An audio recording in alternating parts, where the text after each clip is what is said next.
All right, now we're back from break. One question that I did want to ask, going back to basketball and sisters and all that stuff.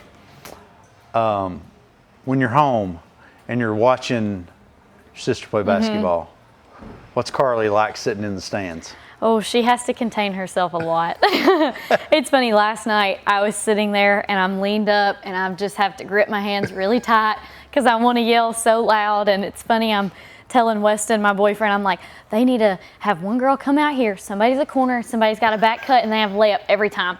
And he's like, well, why don't you go down there and draw it up for them? I'm like, I would if I could, you know? It's just so funny because it's like, oh, it's like that love for it comes back and you're kind of like, oh, I wish we could do this in this moment. But it's fun to watch her play and watch her compete and try to, you know. So when the game's over and you're going home, are you, well, why didn't you do this? Or why did you do this? And this is what you should do? Or are you more, hey, you did a good job and whatnot? So tell me, where are you on that? I'm honest with her, you know. And it's funny, last night she was sitting down there, so I got up and I sat by her and I was like, you know, asking her about the game and just kind of, you know, telling her, I'm like, not trying to harp on you and tell you, you did good in some areas. I'm like, but this is where you can grow, you know. And I'm like, please take my advice, like, you know, not trying to correct you. And it's harder to hear it from your sisters. Like, it's hard to hear your sisters correct you, you know. So I'm like, I know you don't want to hear it, but like, I was in your shoes one time. Like,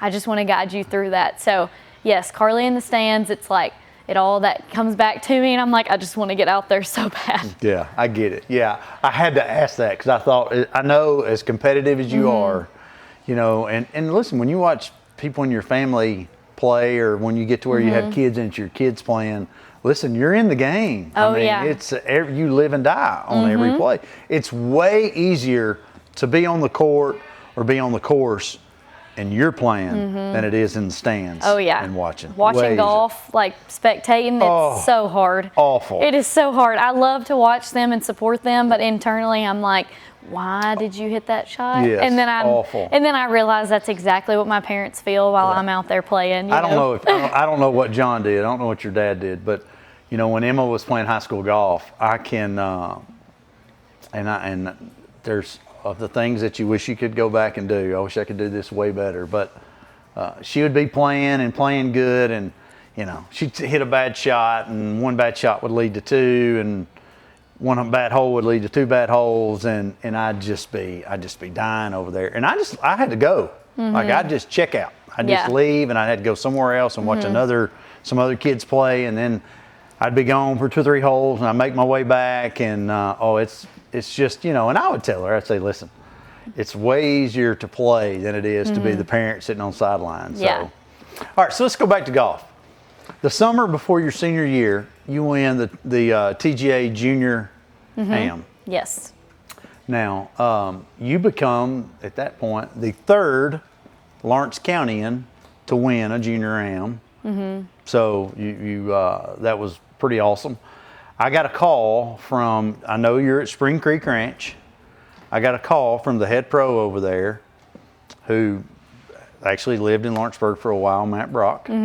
He called me while the tournament was going on. He was watching. He's in a cart. He's riding around. He calls me. He said, do you know this Karlie Campbell? I said, of course I know Karlie. I said, you know her dad, John? You know, and we were talking, and he's like, this kid can play. And she's just running over everybody over there. And so I knew you were playing, and I'd been keeping up with it and whatnot. So long story short, you win. Tell me what that was like. That was pretty awesome. It was crazy because, so a big storm had blew through, like, as we were coming to that tournament. So they didn't have power at the pro shop. There's trees down. Our hotel didn't have power. And you know, Memphis in the summer, it is so hot. We laugh about it now, but me and my mom are staying in this hotel room, and it's like being in Death Valley in the desert. It is so hot. We are sweating. All I want to do is take a shower, and I'm not a cold water person. Sure enough, we had no hot water. So it's a freezing cold shower. I'm just mad. I am so mad. I'm like, what is going on? And so this was the night before the tournament started. I'm like, I'm not going to get restful. And so that everybody knows, you're toting or you're walking. Oh yeah, you're walking. You've got your push cart. Yes. It's 100 and feels like 120 probably. Oh yeah, hotter on the course. So humid, yeah. So it's not like you're cruising around in a golf cart. No, and so it's funny because I was mad. I'm like, I'm not going to get restful sleep. I'm going to play terrible tomorrow. I was just so frustrated. We already decided if we didn't have power when we got back after that round, we were going somewhere else. We didn't know where, we were going somewhere else. Well, sure enough, I shoot, I think 7 under that day.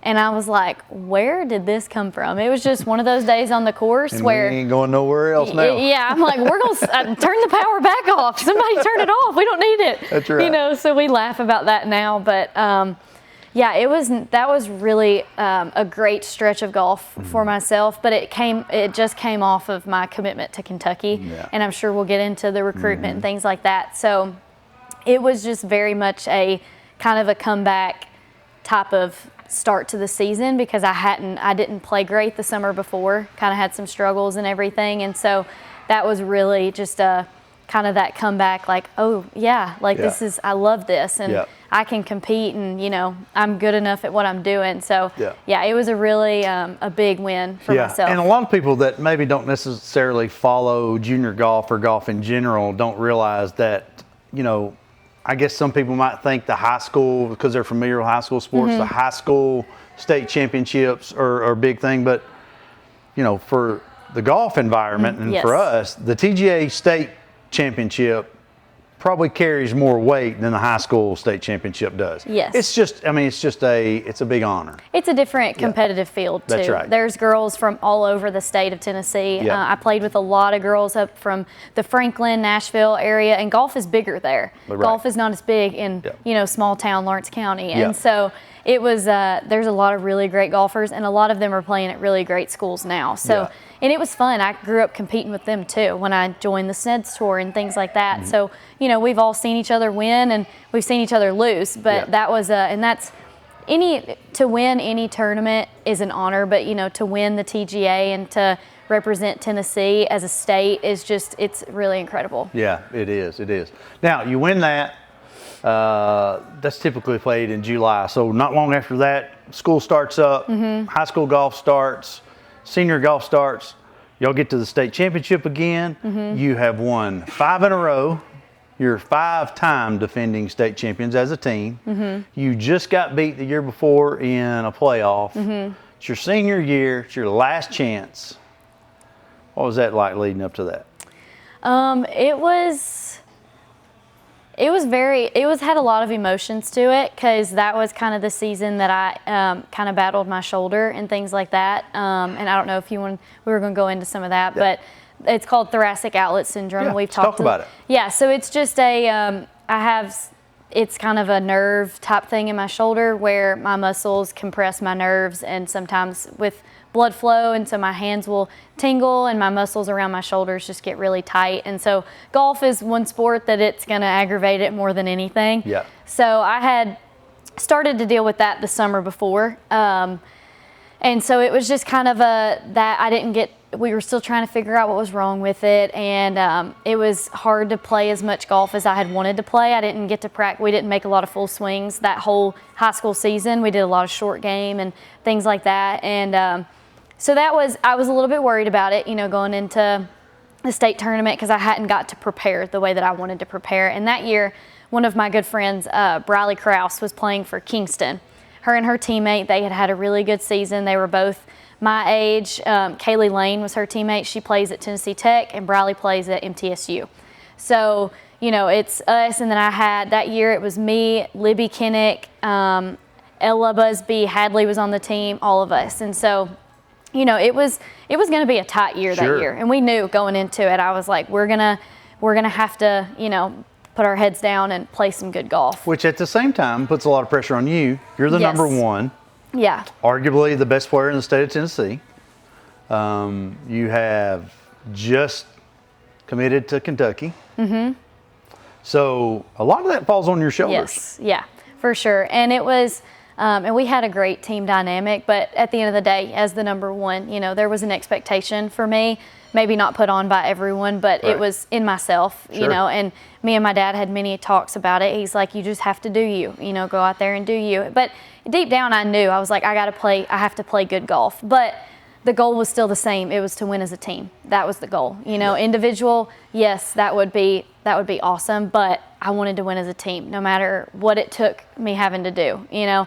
So it was, I knew that it was going to be tough because they had a great golf team, and so it was close. I mean, it came down to the final stretch of holes. I remember thinking, I think at that point I had kind of had the individual title. There wasn't enough holes for anyone to make a huge run if I finished well. I knew that, but I that was out of my mind. I was like, all right, I've got to make some birdies down the stretch. Like I got to do anything I can to seal this championship win as a team. You know, so that was always the main goal, and that's what me and Dad had said from the start. He's like, team first, always. So but for that last putt to drop, it was just kind of like relief, and it's like, we did it finally, you know.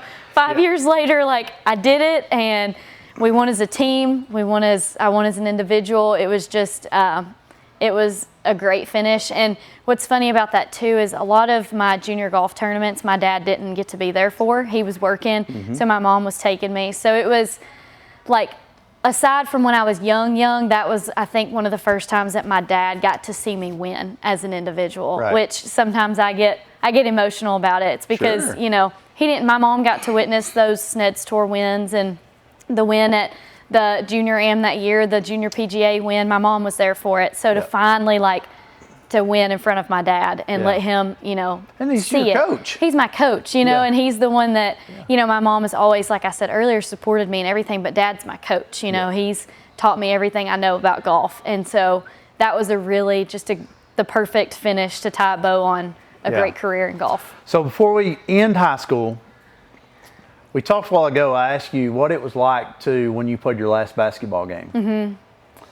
What was it like when you finished that last state tournament?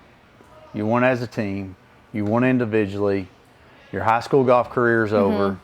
Arguably, probably the best high school golf career of anybody that's ever played in the state of Tennessee as far as accomplishments and finishes.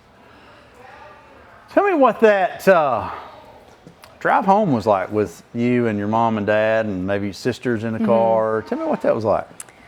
So it was different than basketball because I knew what was next in golf. I knew I didn't have to hang my clubs up for the last time. You know, I knew that this was just another step in the direction of playing at Kentucky. So it was surreal, but it was also, I guess, you know, after 5 years of competing high school golf, I was excited for the next step. You know, it wasn't, I was sad to put it behind, but like I said, there's a time and a place for everything. So I think there was just a lot of excitement for what was to come and to, you know, finally to finish the way that I wanted to finish the last 4 years, you know.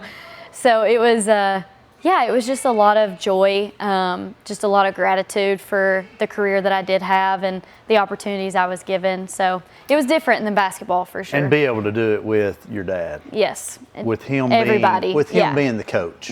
You know, and obviously your mom helps and you played with your sisters and all that. So to be able to be that surrounded by family and accomplish something like that had to be completely different and have a completely different feel and emotion to it. Yeah, absolutely. So let's move into the recruiting. You're done. You know that at this point, obviously, you know that you're going to Kentucky. But let's just talk about how you landed at Kentucky. That was the place for you. So one good benefit was that coming from Summertown blue and white, you go to Kentucky blue and white. Yes. Now, obviously, that probably didn't have a factor. Maybe it did. But let's talk about how that process works, how stressful that process can be. Yes. And just how tough that decision can be when you have those choices of where's the right fit for me. So let's talk about the recruiting process. Yeah, I was really excited to get started.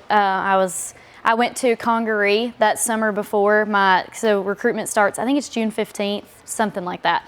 It starts. So I was at Congaree a few weeks before that, and I had a lot of great connections there. I had some schools in mind. I had learned a lot, and I knew, and I had a lot of great support behind me that was telling me, you can go as high as you want to go, and so I had very high expectations and hopes. And so when it did get there, when recruitment started, I didn't have I didn't get reached out to the way that I thought I would, which was disappointing at first, because I had a lot of friends in the golf world and they were getting recruited by people, and I was like, we play, like, we're very similar, like, what's going on, And it's, in that time, it's really easy to compare yourself to others and to put your worth in who's contacting you and what coaches, because that's what you've worked for. I mean, your whole career, you've worked to go to college and to go somewhere big, and so I think that was really hard for me, because I wasn't getting looked at by the people that I thought I would. And so that was a time where I really had to be patient, and the Lord, showed me how to be patient and how to just work hard and to trust that His timing and His plan was the right plan for me. So I had talked to several coaches, smaller schools. I had talked to MTSU and places like that. And so we were at the Mason Rudolph in Vanderbilt, and I was watching Laney play for MTSU. And I had sent an email to Kentucky, but I don't know if it ever got through or not. I never got a response. And so, but I see the coach, and my friend Catherine Brown, who is now one of my teammates and my roommate, she was there. We had met through golf like a year prior, and she's like, just go talk to her, go introduce yourself. And I'm like, are you sure? Like, I was a little nervous. Like, I don't know about that. And she's like, just do it. Just go say hello, introduce yourself. Like, what would it hurt? And I was like, all right, let's do it. And so I saw her, and my parents were like, just go for it. And I was like, okay. So I walked right up to her. She still remembers it. And I was like, hey, Gold Divorce, my name is Karlie Campbell. I'm from Summertown, Tennessee. It's nice to meet you. And she shook my hand, and she's like, well, hello, just kind of caught her off guard and had a quick conversation and just, So first question, did you know who you were? I don't know. I don't think so. But I had caught her so off guard, she probably was kind of like, what? Like, okay. But they had known some of my friends from junior golf that they were recruiting and things like that. So, and one of my friends had told her about me. So I think she did know who I was at that point. And so we had a good conversation, and she's like, well, reach out to me, and we'll talk. And I was like, okay. So I sent her a follow-up email, just, would love to have a phone call and things like that. And so we had a call, and it was great. And there was just something about it. I just kind of knew the way that everything had worked out. I'm like, I feel like that's where I'm meant to be. It's just if I get the offer to be there. Right. And so I went on a visit, and it was funny. My mom told me this after. We hadn't even started the visit yet. It was the night before we had gotten there, and my mom texted my dad, and she said, this will be her home. Like, this is it. And at that point, I didn't. The mother's intuition. Yes. And so the visit was great. It was a great time. They watched me play some more, and then, I knew. Like, it was just, it's like, I want to go there, and I'm going to do whatever it takes to go there. And I didn't play my best golf that summer, that recruitment summer, because it was stressful. Sure, it is. And then when you're young, I was 15, 16, however old I was, like, it's hard not to put your worth in what other people are, recruiting you or saying about you. And, if you're not. I'll give you one example on my end. My senior year, I'm already committed to Tennessee. I know that's where I'm going. The region tournament, I played like an absolute dog. Awful. And I didn't qualify for the state tournament my senior year. And the whole drive home, I'm thinking, I'm going to lose my scholarship to UT. I mean, that one round, and I've worked so hard my whole life, and they're going to pull it from one round, because that's what you want that so bad, and you worked so hard for it. That's what comes to your mind. But you can look back today, and you look back and think that wasn't going to happen. No, and that's what was so funny about it, is like, I was so stressed in those moments, and and that whole, like, and when you play golf stressed, you play anything stressed, you're not going to perform like you can, and coaches know that, and they know that, and they don't expect you to be perfect. They look at so much more than just your ability to play golf. It's your attitude. It's how you carry yourself. It's how respectful you are. There's so many other things. And so that whole season, I had, the support of my sisters, but my parents just truly reminding me of whose I am and reminding me of who I am and what I've worked for, and that whatever, it doesn't define me where I go to college. It's not just that. It's where the Lord has me and where He wants me and where, the best fit for me. And so I remember getting the offer, and I just was like, yeah, I wanted to say yes on the spot, but they were like, hold on, we got to talk about some things, But yeah, truly, I just kind of knew, and I absolutely loved the coaches there, and they were so supportive of everything that I wanted. And I knew deep down, because it was I think like March, like later into that. So I had started recruitment in June, and it wasn't until that next spring that I committed. And so I had some offers on the table and things like that, but I just, every time I thought that I might commit, it was something in me was like, just wait. Yeah. Like, literally be patient. 5 months before you're going to move to the campus. Yeah, it was like, the Lord was like, be still, like, just hold on, And so I just knew the way that everything worked out with Kentucky. I was like, that's where I'm going to be, and I'm going to get to wear the blue and white. I told my parents they don't have to buy any more clothes because Lainey at middle was blue and white. I'll be blue and white, just change the logo. Now that I think about that, I think that was a factor on all that, keeping the Summertown colors going. Yes. But so I'm interested. This is one question that I've been waiting to ask. Because I remember a little bit what it was like. But what's it like moving from Etheridge, Tennessee, small school, Summertown High School, to Lexington, to the University of Kentucky? You're on your own for the first time. Odds are there's more people. When I got to the University of Tennessee, there was more people that lived on campus than what lived in this county. Yes. So it was a major adjustment. So what was that transition like? It was hard. The world became a lot bigger. It's, I'm an 18-year-old, and I think, as I'm sure you were the same way, you're like, oh, I got this. Like, I'm going to be just fine. I'll be okay. And then you get in it and you're like, wow, this is a lot. These are a lot of new people. This is a complete new place, and I am by myself. And the great part about it is, though, like, you have your team behind you, and you have people who love you and support you. You have kind of built-in friendships that you will have, and then you can grow with other people. But yeah, it was hard. I think in my mind, I just thought it was going to be all easy, and I was just going to go in there and be this freshman that blew everybody out of the water. And it was not like that at all. It was a lot. I mean, the school, just the life as a student changes completely. It gets a lot harder. It gets a lot busier. You have to time manage the level of practice that you step into. Like, you think you practice a lot.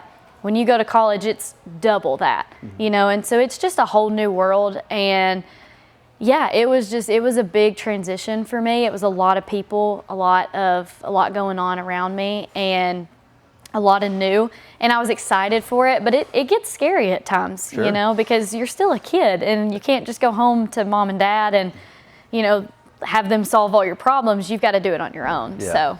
So when we were talking the other day,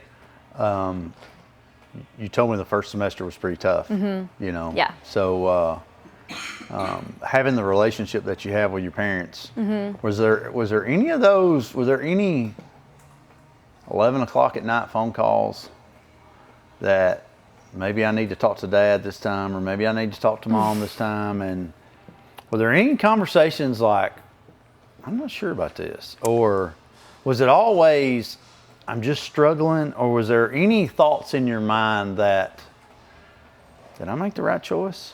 Am I in the right place? Yeah, that's a really good question. I think there were definitely phone calls of just like, what is going on? Like, I love it, but this is so hard. Like, hard that I had never experienced before.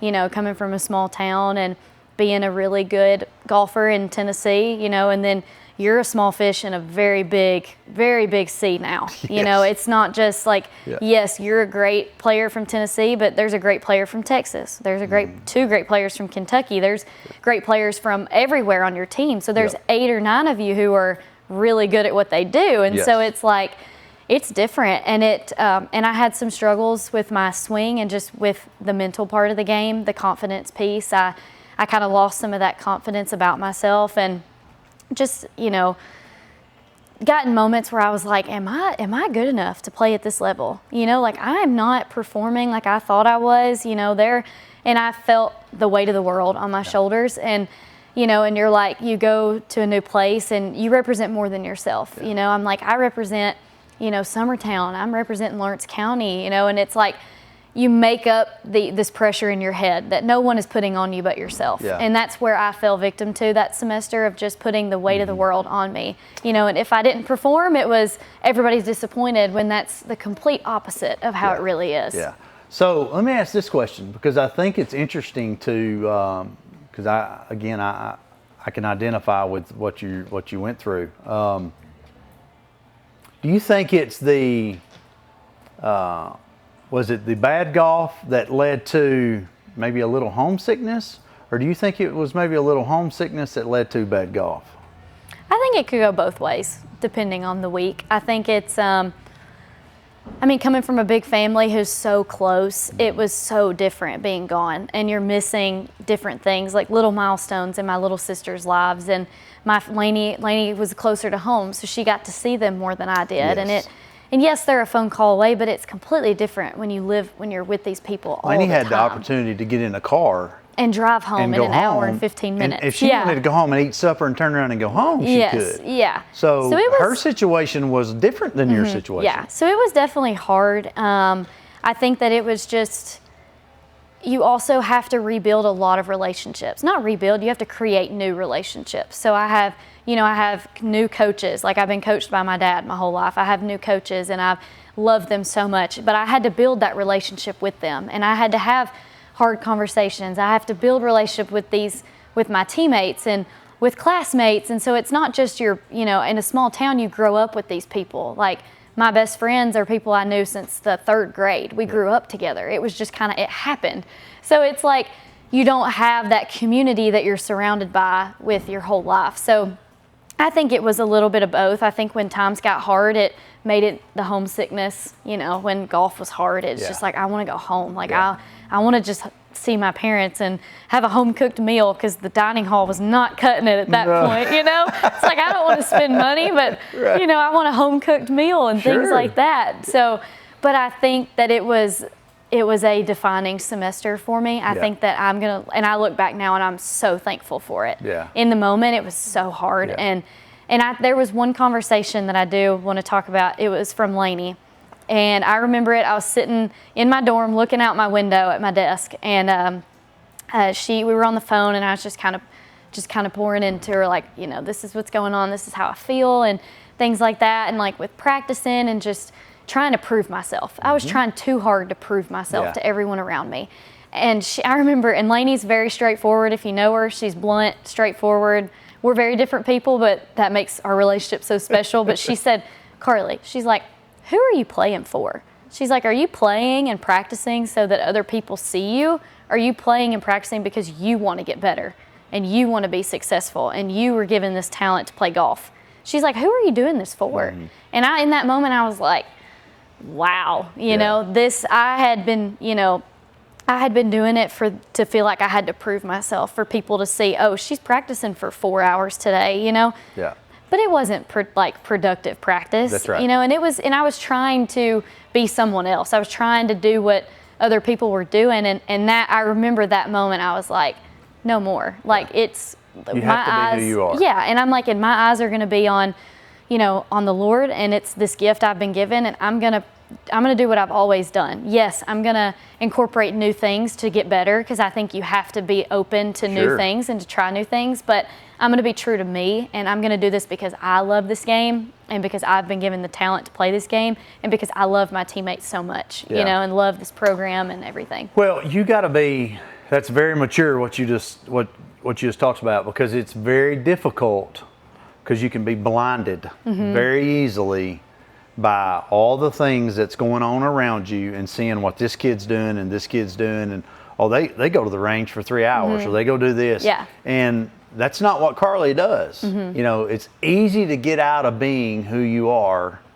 and trying to just see what other people are doing that works for them, but that's not the way it works for you. You're a completely different. You just got to stay true to who you are. Yeah. I get that. Now, let's talk about Lainey a little bit. Lainey's now 30 minutes away from you. She is.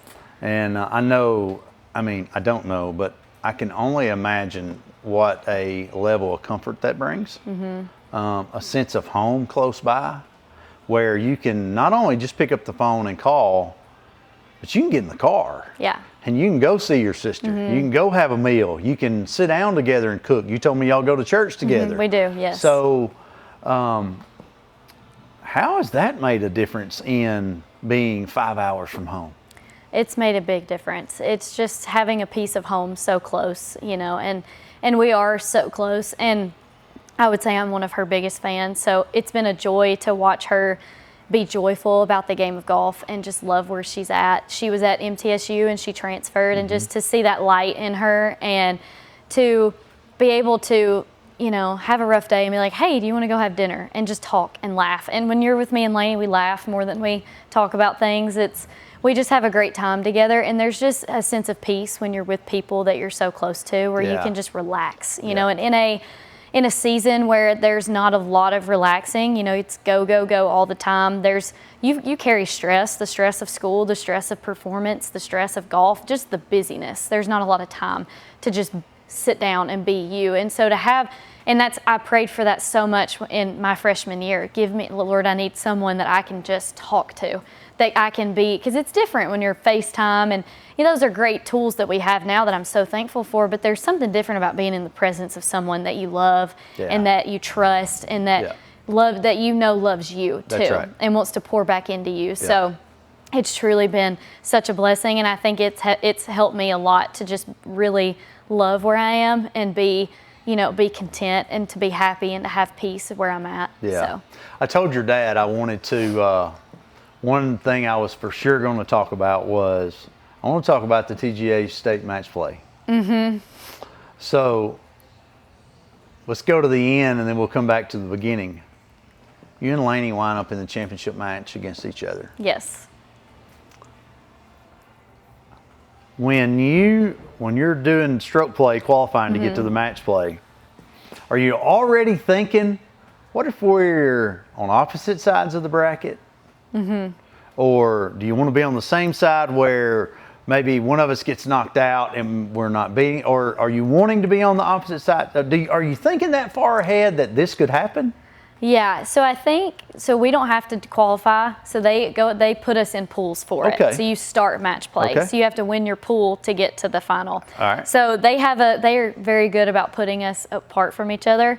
So we were in two separate sides. So we knew that there was a chance that we would make it to the final match together. And Lainey's a really good match player. She is. And so that was, I loved that there was the chance that we would get to meet each other because it was fun to just cheer each other on and support each other through our sides. And then it was like, oh, we get to play each other now. This is gonna be fun. We do this every day at home. Yes, and now we do. Now it's like when there's a trophy at stake. Because it's at Belmead. Yes, correct. Beautiful golf course. I love Belmead. I've played 2 state AMs at Belmead. I love Belmead. It's a great place. It's old style golf course. Yes. I like it too. So, all right, y'all are playing each other. I'm texting with your dad this whole week, or basically the last couple of days anyway.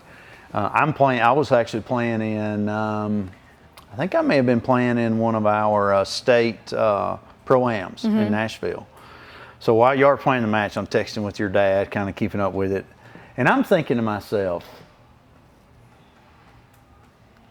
there has to be such a sense of, I don't want to use the word pride because I know your dad too well. Your dad would not ever say pride. Very humble. Yes, your dad's a very humble man.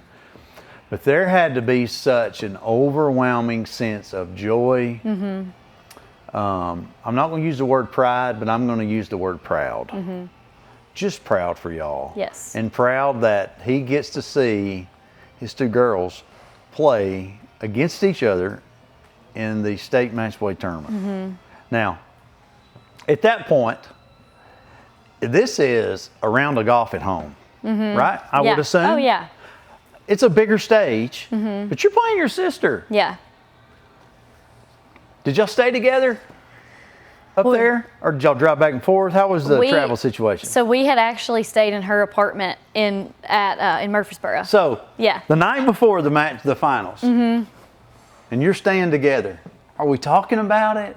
Are we discussing it over dinner? Or are we just like, I'm doing my thing, you're doing your thing? What's that like? We were definitely talking about it, and one of her former teammates was in the match play as well. So we had went out to dinner, and we were just talking about it, and we were kind of like, that would be really cool if we met each other at the final match. And we both knew our brackets were going to be tough. So I guess it was more of like, you go out there and take care of business, and we'll see at the end of the day if we meet up with each other. But yeah, it was kind of just, I don't know that it was really big in our minds, because I think we had a match to play that day. So we both had to win a match that day to get to the final match. You had to play your semifinal match. Yes, so it was like, I guess it wasn't really on the forefront of our minds. We were both kind of focused on the match in front of us. And so, yeah, that's kind of where we were the night. But we were always joking and laughing with each other. It gets serious, but not so serious to where we can't talk to one another, So you win, she wins. I mean, they give you an hour or so break, get you a little lunch and whatnot. Yeah. You get to the first tee. Are we having fun, or are we in competitive mode? Oh, we both locked in that moment. Yeah. So, what was funny, I want to go back a little bit. So my dad was caddying me. So Lainey's teammate was caddying her because she had got putting out. So it's a 2-on-1. Yeah. So it's kind of, so Lainey is with her teammate Ella. So they're working together. So she's playing Kennedy Adams in this match. And so really good player. Yes, very good. And so I finished up on hole 17. So Dad's caddying me. Well, next thing I know, I finish on 17. I turn around. He's already headed behind me because Lainey's behind me playing. Going to watch her? Yeah, he's going. I'm like, well, bye. I'll go sign the scorecard. I'll be out there later. So that was kind of, we laugh about that. But he was a nervous wreck. But Lainey was playing. Imagine. She was playing great golf. And so he goes back there, and he's a nervous wreck. I'm getting nervous. I'm getting excited for her, and it comes down to the stretch, and it was on hole 18, and Lainey makes a bomb of a putt to win, and we were so excited. Me and my dad, we were like, let's go, because we're each other's biggest fan. At that point, you're just supporting your sister. Yeah, I'm just you're watching. You're not even thinking. Yeah, an hour, I got to play her. Yeah, I'm like, I'm gonna go to the championship match, whoever I play, and I was like, I would love to play Lainey, and it was just really fun to watch her and just to see her on that stage in that moment. Yeah. And so, I'm just so excited for her. And then it hits me, I'm like, oh, now we have to play each other. Right. This could get interesting, so we're eating lunch, kind of getting ready. At that point, mostly everybody have cleared out already. It's just kind of us out there, because we're family, so we share a spectator, which happens to be my caddy that day because Mom couldn't make it. Yeah. So it's Lainey and her teammate, me and my dad, and I get pretty serious. Like Lainey can be more joke, but I get pretty serious, and so it was. I would say there was some kind of laughing and joking around, but it was both of us. As the match went on, it was like, all right, we're sisters, but we're competitors right now. Yeah. Yeah. So the match gets started. And you get going. I don't want to go hole by hole, but let's just talk about the flow of the match. Who's up? The ups and downs. I'm up, I'm down, we're even, and it winds up because my memory's terrible now. But did we go all the way to 18? We did. We went to a playoff hole. Yeah. I was thinking that it either got to 18 holes. Or 19. Yeah. So let's just go to 16, 17, 18, and an extra playoff hole. Where are we at when we get to 16? Can you remember? Do you remember? Well, the whole match was up and down. I mean, we didn't tie many holes. It was one of us is beating the other. I didn't start out very strong, and she was making everything, So the front nine, I want to say we made the turn, and I was like maybe 2 or 3 down. I was not playing well. Well, there was a stretch on the back nine where I had won several holes in a row. So I think on 16 is that a par 3? Yes. Okay. 17's a par 5, and then 18 goes back to the clubhouse, a little uphill. It's a longer par 3. Yeah. There's like back-to-back par 3s, right? Yes. 15 and 16? 15, I could be wrong. I was thinking 15 is a par 4 with the little creek down the right. Okay. 16 is the par 3 that the creek kind of diagonals it, and then 17 I think is the par 5. Par 5, yes. Yeah. Okay, so on 17, I think she had just made a birdie putt on the previous hole, and I had barely missed, and I'm like, oh my goodness, like this is getting annoying. So I think at that point, I'm 2 down going to 16, I'm pretty sure. And so 16, I hit the green, I end up winning 16. So I'm 1 down going to 17, par 5. Laney hits the ball so far, so she's usually going for par 5s and 2. So at that point, the match has been back and forth. She's kind of got some momentum going. She's made a lot of putts that day, and on that par 5, she bogeys, and I make par, and we tie the match. Yep. And so I'm like, I still drag her about that one a little bit. I'm like, you bogeyed a par 5 to give me, to tie the match. Like, come on, man. Yeah. But I remember we go to 18, and I think we both hit the fairway. Well, she hits it in a bunker, in front of it, and it's a nasty little bunker out there, and that green is slick. So I remember I hit the green. I had a downhill, pretty quick putt. That wasn't really one. If you make it, awesome. If not, you just 2-putt and take your par. Well, she hits the best bunker shot I've ever seen her hit. Hits it up there and has I don't know what she had for par, but it was not anything super stressful. Right. Well, I 2-putt. Well, she makes par, and I'm like, are you serious? Like, you just got up and out of a bunker. Like, are you serious? So we're not. So you're not walking up high-fiving, let's go to extra holes. No, it's more like, what are you doing? I was like, come on, because I think I had been down most of the match. Like, I was not playing my best. I was still playing, but she was just playing really well. And when I make a mistake, she would capitalize. And it was a great match. And she's a great match player. She has the momentum. There wasn't as much trash talk as there is when we play at Dixie Oaks, but because this is a real thing. Yeah, this is serious. That's right. So we end up going to extra hole, and we both hit our tee shots. I think she may have hit it just in the rough, but I think there's 1 yard separating our yardages. And if you know match play, it's the farthest out goes. So she was out by 1 yard. And her caddy had brought her the wrong clubs, and so we're just waiting in the fairway, and she's like, if y'all want to go, you can. I was like, no, you got it. Just, take your time. I'm just like, take your time, kind of messing a little bit. Well, she hits it to about 6 inches on the par 4, and I'm like, are you kidding me? Yeah. Like, you can't make that up, you know? And so, I'm the next to go. So there's, I hit it on the green, didn't hit my best shot. I probably had 20 feet or so for birdie. Not something you want to do in match play. Right. But we get in the cart because we did get to ride because we were playing a lot of holes. Right. And my dad goes, you got to give her that putt. I said, no, I don't. He said, Karlie, it's 6 inches from the hole. You got to give her the putt. I said, no, I do not. And because I'm like, she could miss it. You never know. Great. You never know. She could miss it. I love it. And so we get up there, and he's like, Karlie. And I'm like, fine. I was like, it's good. She's like, what? I was like, it's good. And she's like, okay. And I'm just like, you got to be joking, Dad. Come on. Yeah. Because you never know. I mean, she would have made it. I would have been like, Dad, don't you want to see her tap it in for the win? Yeah, and so, but I missed my putt, and I'm just, I'm mad because I'm a competitor. I'm just mad at myself. I'm like, I just let Laney beat me. Come on, Yeah. But at the same time, I was so proud for her because at the end of the day, if I'm going to get beat, I want to see her beat me. Right. I want to see my sister win. And it was a very big win for her too. Sure. And she had a great summer that year. So yeah, as much as it stinks to lose, it's also, when you look at it a couple weeks down the road and you look back, it's like, I'm so proud for her and I'm so proud of her. Can I be honest with you? Yeah. I told your dad I was pulling for Laney. Really? I was. And I'll tell you why. I told your dad, you're in the 8th grade. And y'all were playing a golf match against Lawrence County. My daughter's playing there. So I was helping coach at the time. I put Emma with you, Kaylee, and Laney. Mm-hmm. So her against the 3 Summertown Campbell Giants. Mm-hmm.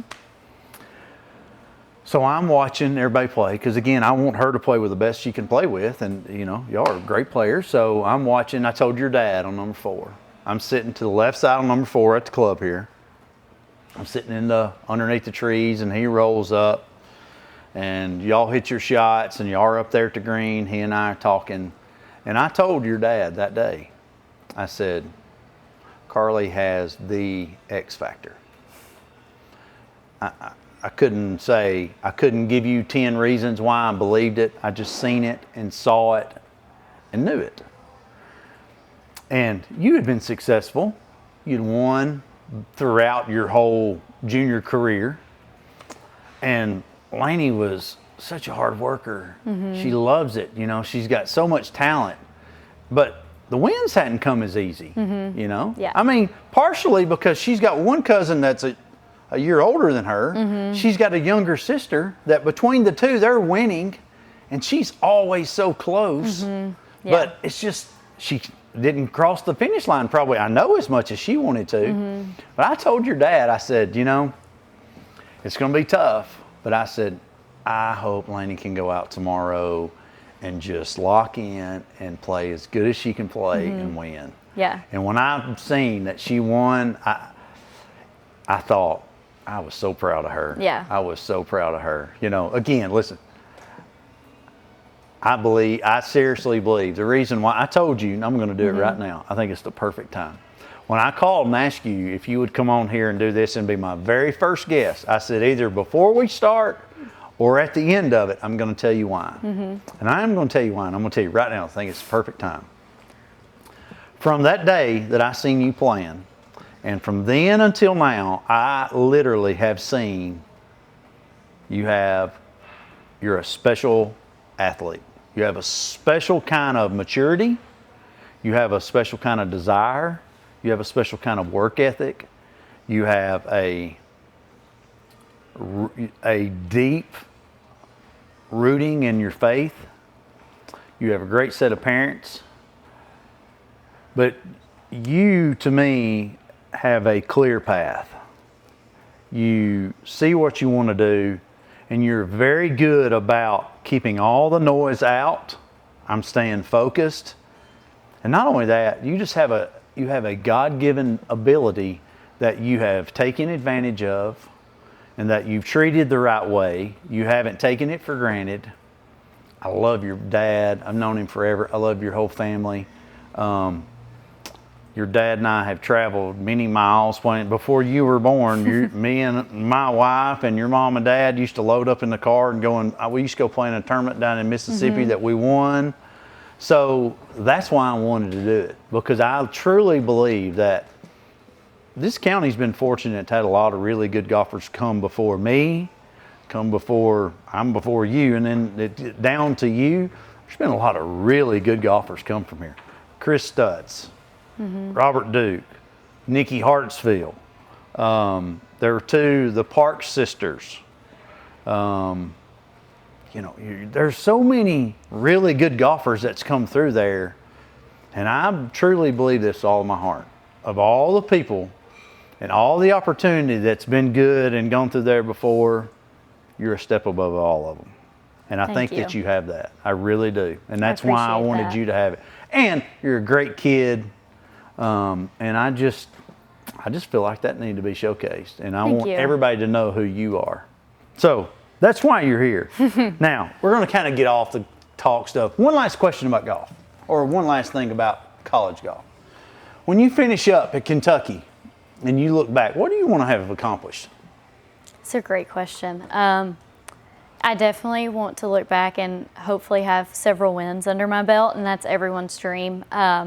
Several team wins, but I want to look back and know that I made an impact on the people around me and on the program itself. Maybe not just in the wins and in the things like that, but just representing who we are and what we want and our goals as a team, and to make an impact not only in golf but in the school itself and in the athletic program, and just to know that I took advantage of all the opportunities that I was given, and to be a leader and be an example for those who follow me, to be able to see what I put in and to be able to hear my story and be inspired by it.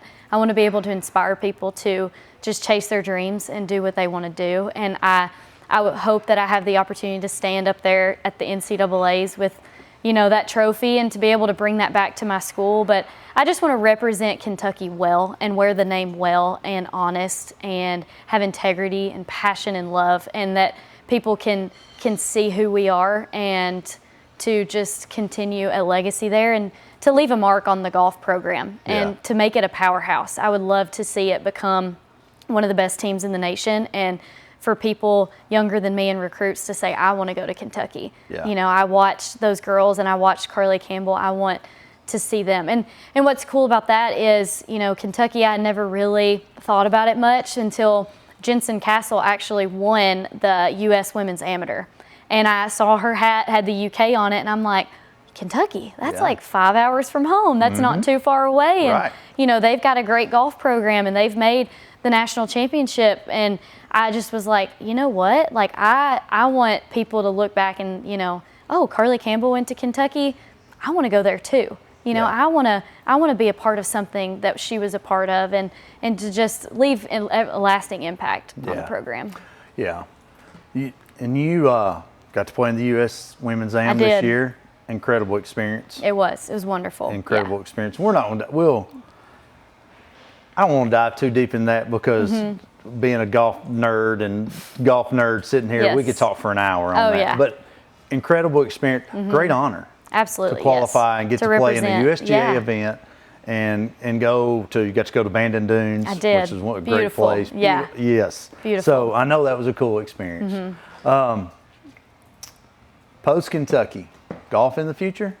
I think so. Yeah. I think I'll know. I hope that I know by the time my college career is over, if that's where the Lord has me to go. I pray that it is in the cards for myself, because I do think that I have what it takes to get there, and I have the support system, and I think that's very important, is to have people who will push you and who believe that you have it in you. And I'm so thankful for what you said, and just like my family and in this community. And I know, and I have a lot of people who tell me all the time, I'm going to watch you on TV one day, you know, and I think sometimes it's hard for us to actually believe that about ourselves and to see what other people see in us. And so I would love to pursue it, and I pray that I have the ability and I have the opportunity to do so. So, yeah. I know this, the way our town and community and county rallies behind, I know this, I'd stand up and do all that I can to help you. I know that, because I do think that you have an unbelievable opportunity. Now, let's get away from the golf. Let's talk about your faith. You mentioned throughout this whole interview, you know, your relationship with the Lord, and, you know, my family and your family knows each other pretty well. Tell me about what your faith means to you. It means everything to me, and I'm going to go ahead and preface that I would be lying if I said I was perfect and that I was a perfect Christian every day, because I'm far from it, you know. And I think that every day I have to surrender to Him and to the Lord and His plan for me, because I want to be in control.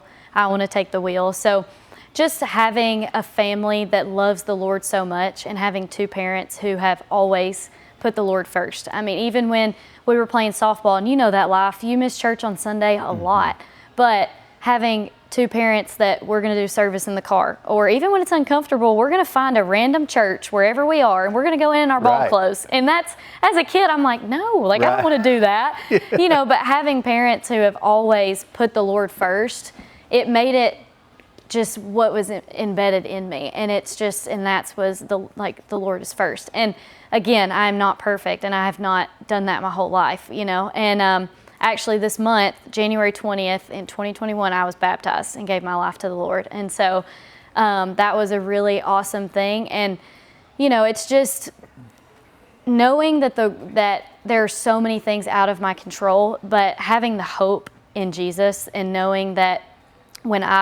everything that I do is for a purpose, and it's for Him. And if He's in my corner, there's no stopping me, you know. And it's having the humility to put your faith in the Lord and letting Him guide your paths. And, you know, I say it all the time, like, He is the greatest thing, and being a child of God is the greatest thing about me, and that's where my identity has to be. And I'm still working on that every day, because I get lost in, you know, what people say about me or how well I'm performing. And when you're an athlete and you're doing really well, it's easy to get wrapped up in what the praise that you're receiving from the people around you. But it's being grounded and remembering, like, all the glory to God. Like, He got me here. He's the reason that I'm here, in the good and the bad. You know, it's easy to pray and ask for help in the valley, and sometimes we forget to give the praise back on the mountaintops. You know, so just reminding myself that it's for His glory, you know. Sometimes we get caught reading our own press clippings. Yes, absolutely. And that can be that's not a good thing at times. Now, tell me how your faith helps you with your golf. I think the Lord has helped me to learn that, and I think it's helped in life as well, as there are so many things you can't control at the end of the day, and it's you can't be defined by what you do and the games that you play. And so having that peace, knowing that golf is a gift that I've been given, and it's an opportunity that I have to play at the level I do, but it's not my end all be all. At the end of the day, my job is to glorify the Lord and to spread His word and to live the life that I need to live and be an example. And I think that knowing that, it allows me to have more of a purpose in golf, because I get to lead others, and it gives me an opportunity to have conversations and to have people watch me and say there's something different about her. And that's a goal that I have, is I pray that when I walk around and when people see me and when they talk to me, they see the light of Jesus in me, and that I can be an example unto others. And I think golf is a beautiful place for me to do that, and just to be in His creation all the time, and to just thank Him for just how beautiful it is, and to just sit back and, you know, really embrace the gift that I've been given, and to be able to do it at the level that I do. It's just, yeah. Here's a question that I wrestled 2 or 3 different ways to ask it. So here's how I'm going to ask it. You are a sophomore in college, and you're a Christian, and you're an athlete. What's it like walking daily with the Lord and living a Christian, following Jesus life, not being a closet Christian, which I don't know that that's a real term, but living it and showing Christ outward in today's world on a college campus? What's that like? It's not easy, you know, and I think that being an athlete, a student athlete, your life is very, very busy. You know, there are days where I get up, I go to practice, go to class, do homework, eat, sleep, and that's about it, you know. And there have been times where, you know, I've not been in the Word like I need to be, but that's why there's grace, and, you know, just being able to surround yourself with people. And I would say there's more than you think in the college world of just good Christian people, but it's finding that community that's going to lift you up on those hard days and remind you, hey, get in your Word today, you know, do the things that you need to do to fill your cup up, you know. And so there have been times of drought where I've not been in the Word like I need to be, but prayer is something that's always been really big for me. And there have been days in college where it's just tears and I'm just praying, you know. But it's just being able to remember that you're not alone in this season, and that, you know, the Lord, He's with you and He's walking with you, and He's not far, He's near to you. You know, it's just letting Him in, and it's being willing to express your love for the Lord, no matter who's watching, no matter if it's popular or not, and finding those communities where you can just be who you are and be who the Lord has called you to be. So again, it's not easy on a campus like that, and my goal for 2026 is to bring more people to Christ and to express my faith more, because there are times where you get so wrapped up in what you're doing, you don't, you know. And so that's kind of what I would say. Well, about that. I think not that anybody cares what I think, but you know, I became a Christian at 29 years old, and basically when I got saved and became a Christian, I just wanted to continue my life, but then I didn't look at it from the perspective of, well, I got to stop doing this, or I have to stop doing this, or I can't do this anymore, and all those things. I had a very smart friend of mine who said, don't try to cut away all the things in life. Just when God says, let's do this, just say yes. Yeah, walk in it. Yeah, so, you know, as mature as you are, you understand that it's just, this is my lifestyle. I'm not trying to create an image of this is who I am. This is who I am. Yeah. So I think the greatest attractant of Jesus is that you be who you are, And because of your love for Christ, it just comes out. Yes, And absolutely. you don't have to try to do it in a way that maybe reaches this group or affects these people, or you just go be you and let the light of Christ come out. And I think you do that very well. Thank you. And you do it in such a way to where you're not, well, today I got to make sure everybody knows that I'm walking on campus, walking with Jesus. No, you go about your life and Jesus is shown through the way you live your life. And I think that's a great testament to you as a person.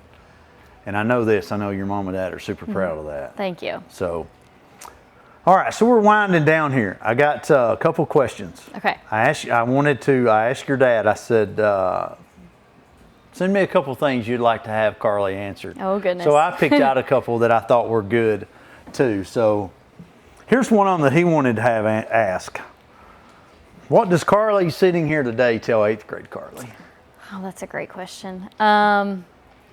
I would say just be who you are. Don't try to be what people want you to be. Don't let yourself be defined by what other people say about you. I think 8th grade Karlie cared way too much about what people thought, her friends thought, the image that she was putting out to others. Yeah. She was very worried about trying to be the perfect person for everybody, but to say you are enough. And if you just focus on what the Lord says about you and what He wants for you, and don't worry about the expectations of other people. Just live up to what Christ wants you to be, and the people that are supposed to be in your life will be in your life. So yeah, that's a good word. I'm not a big quote guy. My dad, when I was a little kid, my dad was a huge Yankees fan. I'm a Yankees fan, and throughout my life, I always heard my dad say a lot of the funny lines that Yogi Berra did. I don't know if you've ever heard people use a lot of Yogi lines. It's, when we come to the fork in the road, take it. Well, which one? But nobody ever goes to that club anymore. It's too crowded. Just stuff like that. But so I've never really been a quote guy. But one thing that stuck to me that I don't even know who said it, but when I heard it one time, it really impacted me. It said that we only live life moving forward. But yet we only understand it looking backwards. Yeah. And that's so true to me. I think that we can look at all situations in the past that we were in, and today we know the right answer for it. But tomorrow, when we face that situation, we're right back to where we were then. We're still dealing with, how do I handle this best? Yeah, absolutely. So you can't change the past. No. You can only learn from it, and when the opportunity comes again, to make the right decision the next time. Last question. Okay. Where do you want to be at 25? Oh, goodness. Did my dad ask this? No. You did? Okay. This is me. Where do I want to be at 25?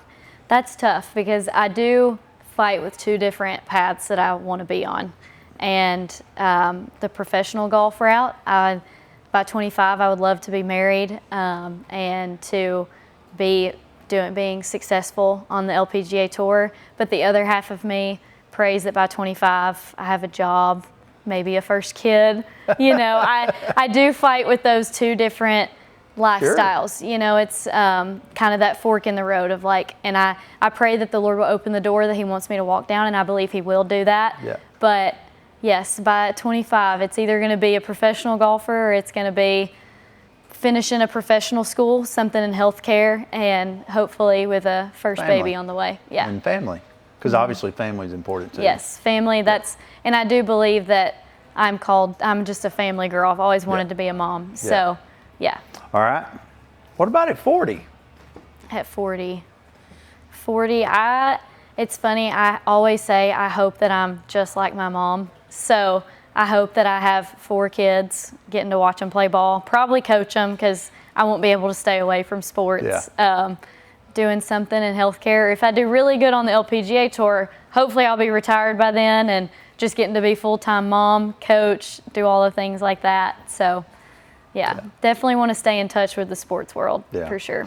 Well, I know this. I hope all that you dream and aspire to be comes true, because Karlie, I truly believe that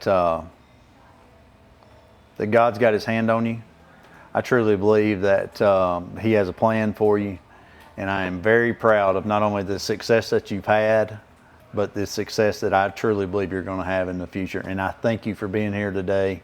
And it's been for the first episode of this show that we're going to call Out of Bounds, I couldn't have asked for a better guest, and I appreciate it. Thank you. Thank you. I just also, before we quit, I just want to just a shout out to my family, my parents, just for all the great things they've done for me, the support system, my sisters, Weston, my boyfriend, his family, just this community in general. I wouldn't be the person I am today without the people around me, and I stand by that forever. Yeah. And just the coaches I've had, the people who have poured into me, the teachers, thank you for allowing me to do this and being so invested in my story and who I am. And just all of those who I've crossed paths with, I thank you for the lessons learned and all of the things that, you know, those opportunities and those experiences. I wouldn't be here without them. And well, you know, as golfers, we kind of have most all golfers, especially competitive golfer, you kind of get a connection, you know, and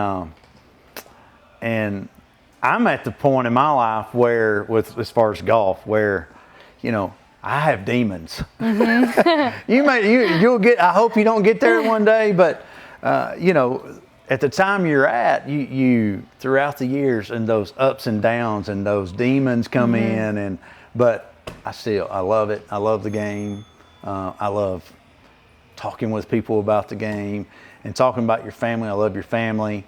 Thank you. And I'll just be honest with you. We live in a great place. We do. Lawrence County's a great place. Lawrenceburg's a great town. Summertown's a great town. Loretta's a great town. We have great athletics here all across. Yeah. We have so many kids that play in college professionally. So this is a great place. It is. It's a great place to live. It's a great place to raise a family. And I hope that everyone watching will be a Kentucky women's golf fan. I know that people in this area just can't commit to being a Kentucky fan, but you know, support us and love us, and I'm going to support you well. By nature, if they're a Karlie fan, they're a Kentucky women's golf fan. So, yeah, but thank you very much. Thank you very much.